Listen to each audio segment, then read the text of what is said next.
જાફરાબાદ પાલિકાની ચૂંટણીમાં ધીમી ધારે મતદાન રાજુલા જાફરાબાદના ધારાસભ્ય હીરા સોલંકી પહોંચ્યા મતદાન કેન્દ્ર ખાતે। હીરા સોલંકીએ સહપરિવાર સાથે વોર્ડ નંબર 6 ની તાલુકા શાળા ખાતે કર્યું મતદાન। જાફરાબાદ પાલિકાની ભાજપની બિનહરીફ થઈ ચૂકી છે ત્યારે 10 બેઠકોની ચૂંટણીમાં હજુ પણ થઈ રહ્યું છે મતદાન। અમરેલીના જાફરાબાદ પાલિકાની ચૂંટણી ધીમી ધારે મતદાન થઈ રહ્યું છે ત્યારે રાજુલા જાફરાબાદના ધારાસભ્ય હીરાભાઈ સોલંકી પહોંચ્યા મતદાન કેન્દ્ર પર। હીરાભાઈ સોલંકીએ સહપરિવાર સાથે વોર્ડ નંબર 6 ની તાલુકા શાળા ખાતે કર્યું મતદાન। જાફરાબાદ પાલિકા ભાજપની બિનહરીફ થઈ ચૂકી છે ત્યારે 10 બેઠકોમાં ચૂંટણી થઈ રહી છે મતદાન। હીરા સોલંકીએ મતદાન કરવા મતદાતાઓને અપીલ કરી।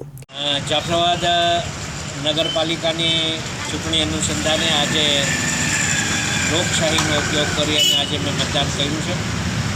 એ જ રીતે દરેક પ્રજાજનોને મારી ખાસ વિનંતી છે કે સૌ લોકો મતદાન કરી અને જાફરાબાદ નગરપાલિકા ઓલરેડી બિનહરીફ થઈ ગઈ છે છતાં પણ આપણે જે વોર્ડની ચૂંટણી છે વોર્ડમાં સંપૂર્ણપણે મતદાન થાય એ હેતુથી આજે મારા પરિવાર સાથે મને મતદાન કરવાની તક મળી છે।